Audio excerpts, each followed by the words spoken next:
Welcome to Built to Go, a van life podcast. I'm your host, Jeff Wagg, coming to you from the College of Curiosity. This time, it's episode 100, and we're going to talk about toilets. Yes, the truth about toilets. We're also going to revisit everybody's favorite insulation topic, Reflectix, and we'll have a tale from the road involving a tractor and a lot of bees, and a product review of some interesting shades that you can get for your van. Hello everyone, welcome to episode 100, and yeah, actually I'm using the old format this time. Let me explain very briefly for those of you who care about minutia. I realized that if I made episode 100 the first episode of the new format, it was going to screw up this idea of having seasons, because this is a 00 episode, and the first episode of a new season needs to be 01. It may seem trivial and silly, but it's how my brain works, so this one is going to be the same as all the other episodes, and then the next episode, which will be coming not next week, but the following week. I'm taking Thanksgiving off. That one will be the first new episode of the new format. And I do have some really good new music to share with you there, so I'm kind of excited about that. I am going to a van meetup. I've never done this before. Ever since I started this podcast, I've either been busy or we've had this stupid pandemic thing, which we still have, and I'm mindful of that. But I've decided that I'm doing this, and I'm going to a van life meetup, and I'm basically inviting you on behalf of the hosts. This is a very small meetup. It's being organized by people who've never done it before. It is completely low-key. It's just basically going to be a convoy drive over some pretty territory and then some hanging out at a campground that is reserved just for us. All this is going to happen just north of San Antonio, Texas, on December 11th, 12th, and 13th. And the plan is that we're all going to meet up the first day and do a famous drive called the Devil's Backbone, which I don't know what that is, but I have been assured that it is a fairly short trip and all paved roads, so it should be suitable for any vehicle. They're asking for $35 for the weekend. It's just a donation to help cover the cost of reserving the campsite for us. It comes with nothing. You get a space to camp and you bring your van and that's it. You're responsible for your own food, your own waste, and all that kind of stuff. I don't know if there are any services there, but I wouldn't plan on it. I'm not organizing this event. They're expecting maybe 20 to 30 people there. Not a huge deal. The campground looks very nice. They have goats and chickens and cows, and the host has a wonderful reputation. I'm going, and heck, if you wanted to, you could too. This is being organized on Facebook. I'll have a link in the show notes, but I know not everyone uses Facebook, so if you have any questions, you can contact me directly at jeff@builttogo.com. That's 2 T's, not 3, not 1. I hope to see you there.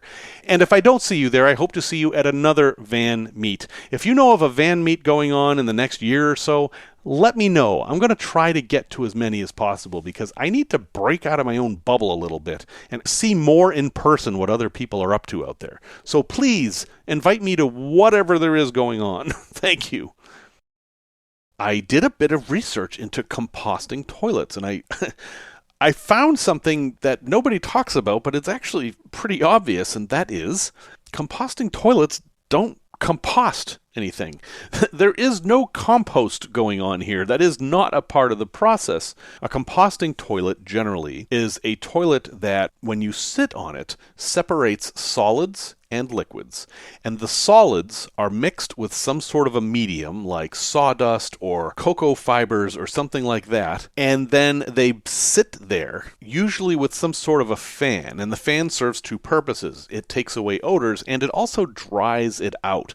Because the idea is you want to keep those solids as dry as possible. And the liquids go into a tank that you empty fairly regularly. That's how it works. Many people love it. It's a system that absolutely can work for vans. But the thing that I was wondering about is, what do you do with those solids? Now, the name composting toilet leads you to believe that, well, you've just got composted material there. You've basically got dirt or soil, so you can then just, sprinkle it around in the woods or trees. I mean, it's just dirt, right? It's healthy, it's fertilizer, it's good stuff. But that's not at all true. Let's get this very clear here. Composting toilets do not produce compost. They don't. The composting process of human waste takes about a year. And I really don't think anyone's keeping their stuff around that long in the van. What the composting toilet does, the way they were designed, which wasn't for vans, it was for off-grid houses, is it starts the composting process. It's the start of it.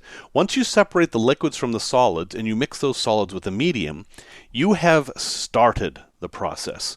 When that container is full, you're supposed to take the material and add it to a composting bin or a compost bin. I know I keep pronouncing the word differently. It's kind of annoying English. Then it sits there and is either turned over by worms or you turn it over or whatever, but it basically sits there for a year before it can be used as soil. That's how it's supposed to work. But I don't think there's that many folks in vans set up like that. I mean, are you always going to drive to this bin that you use to empty it out? No. So, in fact, I think what most people do is, well, either A, they're dumping it in the woods, which is absolutely not the thing to do. That is bad.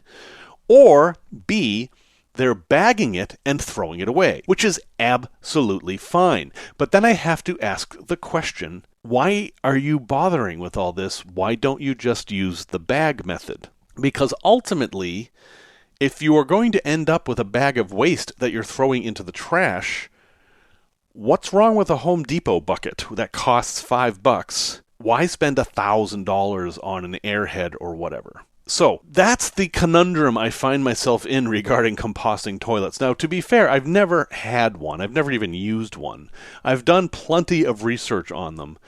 But I am kind of curious as to what the appeal is, other than the fact that they actually can work well in vans. If you're fine with emptying out that pee bottle once a day or once every other day, and then emptying out the solids bin about a week or 2 weeks, depending on usage, and you put it in a bag and you throw it in the trash, that is totally fine. That works great. But you can pretty much do the same thing with a Home Depot bucket and a decent quality trash bag. You basically take care of the liquids in the traditional Gatorade bottle or whatever, and then you take care of the solids, wrap it up and throw it in the trash. Some people are grossed out by the idea of throwing human waste in the trash, but not only do diapers go in the trash with great regularity, dog waste is also a thing we throw in the trash, and ultimately we all must realize that the trash is filled with feces. So this isn't anything new. That out of the way, if you decide you want to use a composting toilet for whatever reason, that's great. Just understand that you are not creating compost. There is nothing about a composting toilet that is good for the environment or anything like that. It just isn't. It can be a convenient way to have a toilet in your van that you will have relatively few problems with. Okay, let's say that you are in somewhat of a different place. Let's say that you're someone that likes the convenience of having a specific place to store waste that you don't have to deal with every day, but you don't want to spend all the money of a composting toilet, and you think maybe those chemical camping toilets might be the solution. Well, those I'm very familiar with. I've had several of them, and they actually can work great. What people usually object to with them is the chemical part. They're called chemical toilets. And traditionally, you would buy chemicals that kind of preserve the waste. The idea was to disinfect the waste. And the thing they used most of the time for that was formalin, also known as formaldehyde, which can cause problems. It's one of these chemicals that even though your body produces it naturally in large quantities, it can be dangerous. Modern day versions of the chemicals that you add to the tank do not contain formalin, and they also don't necessarily work all that well. Plus, they're an ongoing expense. Plus, you now need a water supply for these toilets, so you are using fresh water as well. It doesn't have to be drinkable fresh water, and as I've stated in many other podcasts, you can use washer fluid in the winter because it won't freeze, but you still need this other liquid supply. And personally, I do think cassette toilets are pretty convenient. And the reason is that it's actually not that hard to get rid of the waste. I've heard horror stories of people driving around looking for a dump station to get rid of the contents, but you don't have to. You can actually use any toilet. And I know there's debate about this, that because people think that the chemicals in there make it so that you can't flush them down the toilet. But the chemicals that we have these days are absolutely fine to flush down a toilet. I mean, think about what you clean a toilet with. It's acid, it's hydrochloric acid, it's scary stuff, and that can go down the pipes just fine. Same with this. You can also use outhouses, you can use porta potties. Let me put it this way, I have never had a problem finding a place to empty my cassette toilet. There are many, many opportunities. So that really isn't an issue. So that's the three basic options we have here. We have the plain old bucket in a bag, which a lot of people use, and I actually think, given the price and the flexibility and the ease of disposal, I think is an option people should definitely consider.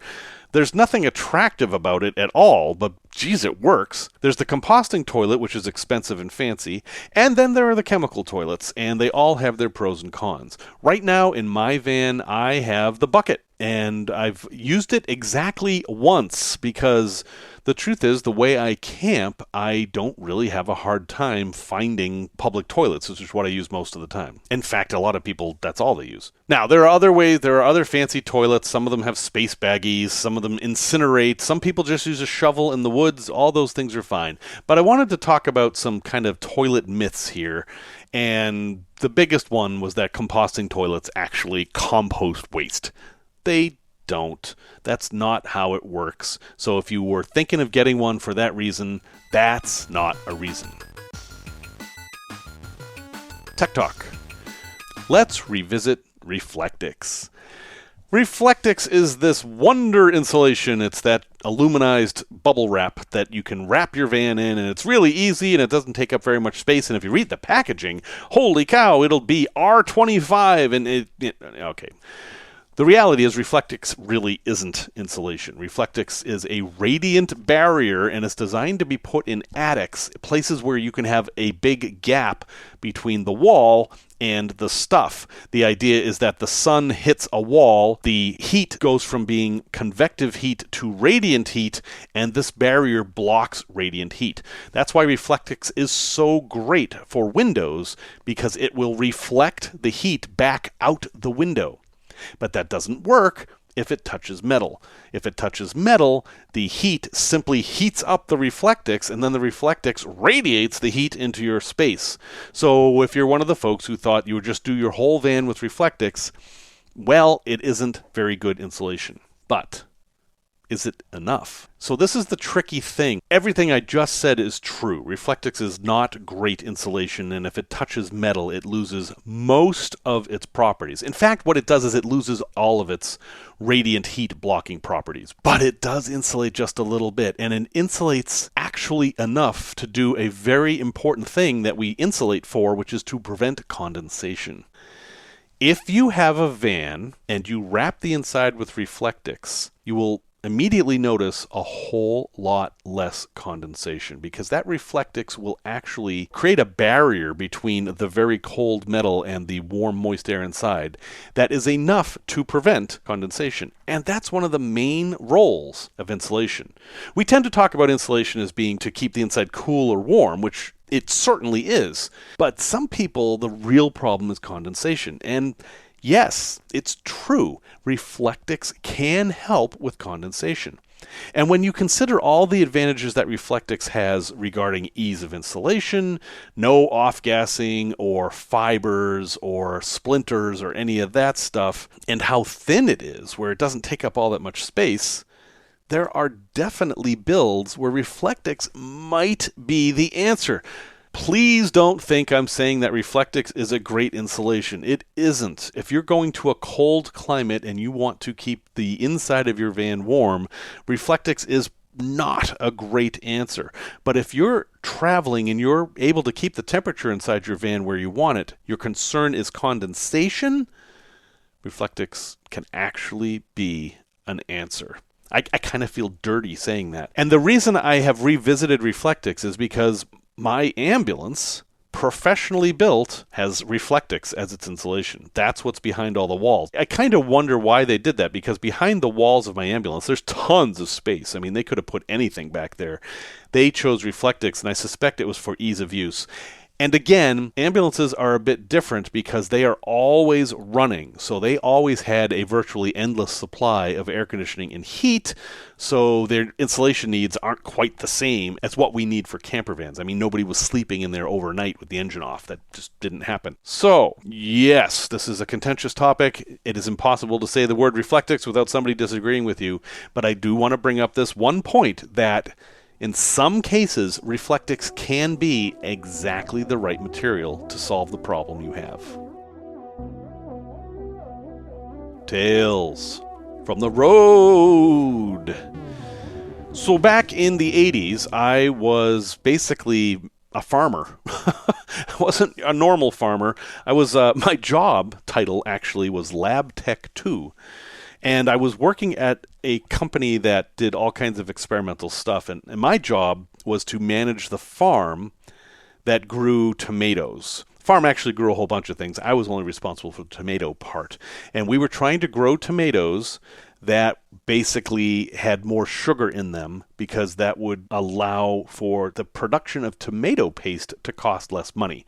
That's the very briefest version of that. So we were breeding tomatoes. So I had 4 acres that I had to manage. And if those of you are familiar with Salt Lake City, this was up in Research Park, which today is this giant technology park filled with buildings. But back in the 80s, there were only a few buildings and there were big open fields. And I was in one of those fields. My building was 417 Wakara Way, and across the parking lot from that, there was this open field that is now filled with building. In fact, I went and visited, and I couldn't even find the field. I've got lots of stories from working on this field, but today I'm going to tell you just one. I was deep plowing the field. This is something you would do either at the beginning of the season or the end of the season, which was you'd put a big plow on the back of the tractor, and you would basically just make a mess of the field. Most of the year, you're trying to smooth the field and make it even. But when you're doing deep plowing, you're just trying to dig stuff up and get down as deep as you can and kind of mix up the soil. And that's what I was doing. It was not really very precise work, but you typically would do it in rows just to make sure that you got everything. As I recall, this was in the fall, and I was out there plowing the field, and we had decided to do it on diagonals this time. Instead of going up and down, we went across the field in diagonals to really mix the soil up. And I was about halfway through listening to my Walkman, because that's what era this was, and, a bee flew into the cab. Now, I was driving a Ford tractor. I think it was a Ford 1900. It didn't have an enclosed cab. It just had kind of a roll cage. But this bee flew by, and, big deal. I'm outside working on the farm. A bee is not the biggest deal. But then there was another bee, and then 3 bees, and then 7 bees, and then 50 bees, and suddenly I was completely surrounded by bees. It was raining bees sideways. And I had never encountered anything like this before. I did not grow up in Utah. Maybe this happens all the time. I don't know. But all I do know is that I'm on this tractor in the middle of all these bees. And for all I know, they're very angry at me. So what do I do? Well, if you've ever driven a tractor and you're plowing, one thing you know is that these are not nimble vehicles. In order to stop the tractor and stop plowing, I would have to stop the tractor, raise the plow with the hydraulic lift, turn the tractor off, and then set the brake. And that would have been the prudent thing to do. But when you're in the middle of raining bees, well, sometimes you don't do the rational thing. So I did the irrational thing, and I just jumped the heck off that tractor and hightailed it away from the bees. And I left the tractor running. In fact, it just kept on plowing without me. This seems to be a habit I have. But I just ran as fast as I could down the field towards nothing, hoping that the bees wouldn't follow me. And I looked back, and sure enough, the bees didn't follow me. In fact, they didn't care I was there at all. The bees were doing a beeline, and I just happened to drive through it with the tractor.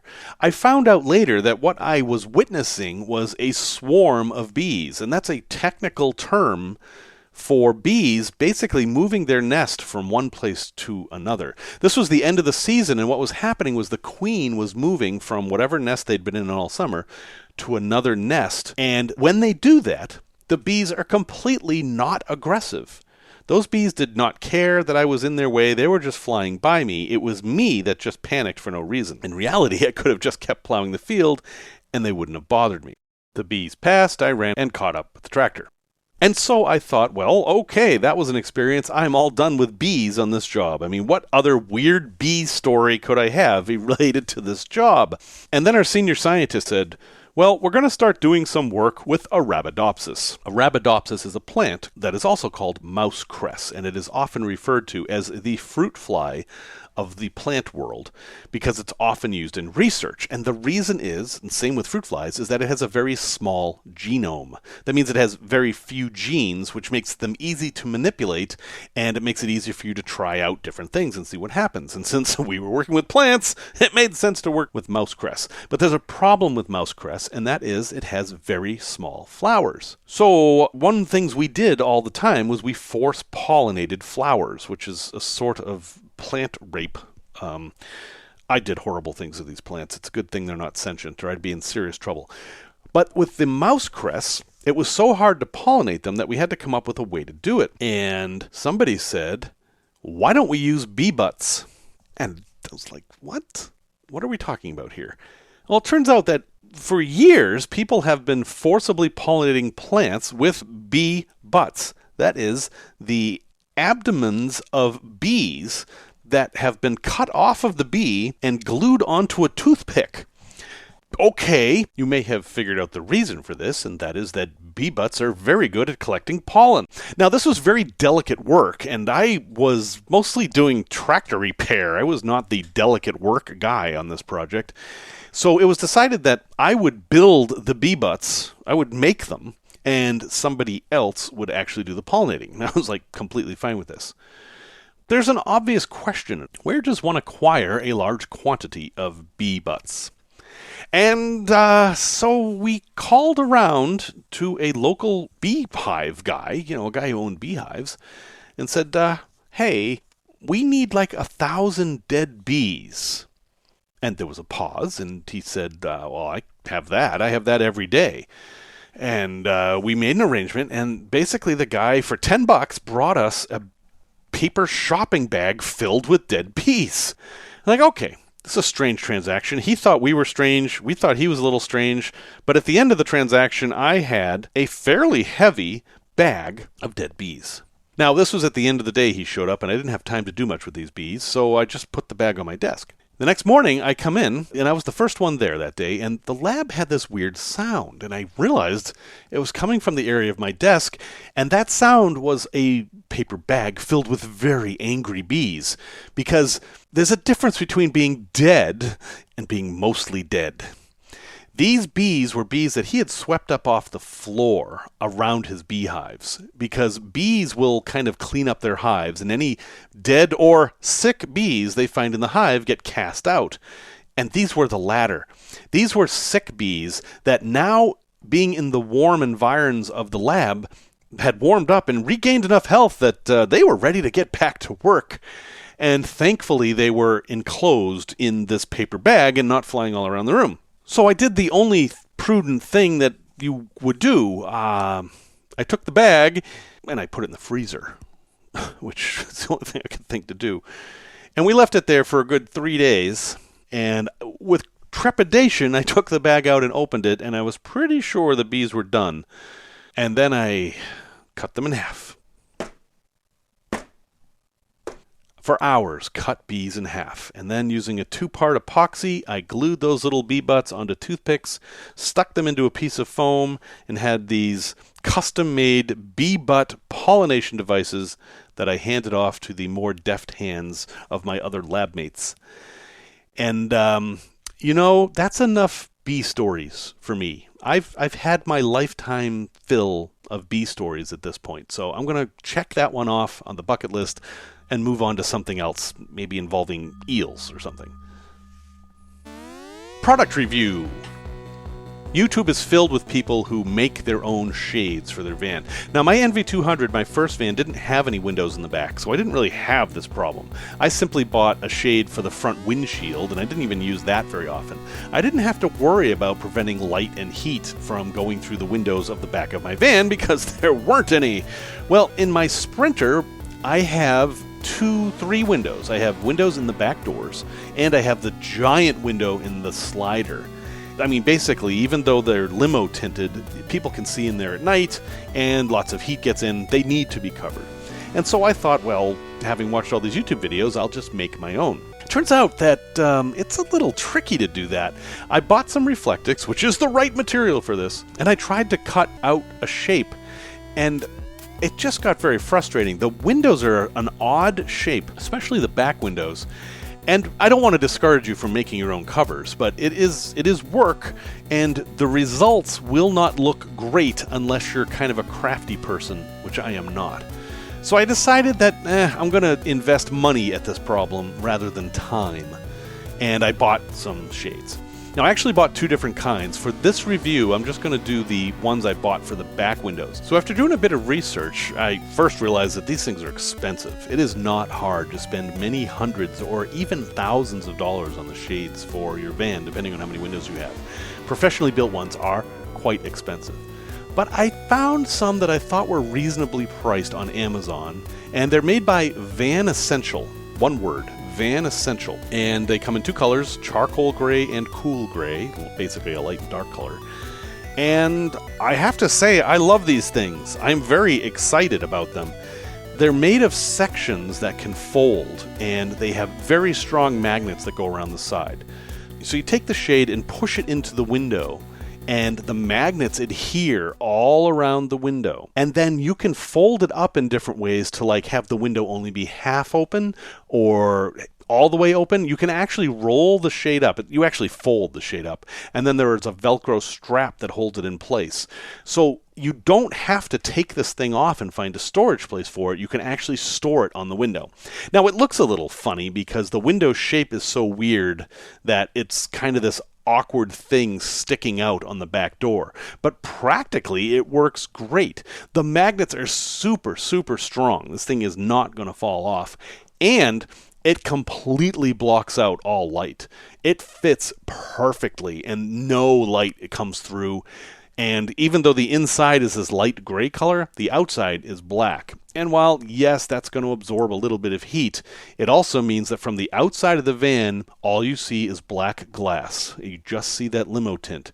And if you don't have limo tint, you just have a regular glass there, people from the outside are going to think it's limo tint. They're just going to see black. Now, the important part of this, and the thing that makes this so exciting, is that it was $139.95 for two of these. So basically, my back doors are covered for $140. And while that seems super expensive for something that you could do with a roll of tinfoil, which is what I was doing before, it adds a level of professionalism and finish and practicality to the van that I actually think it was worth the $140. And they claim it is 95% radiant heat reflective.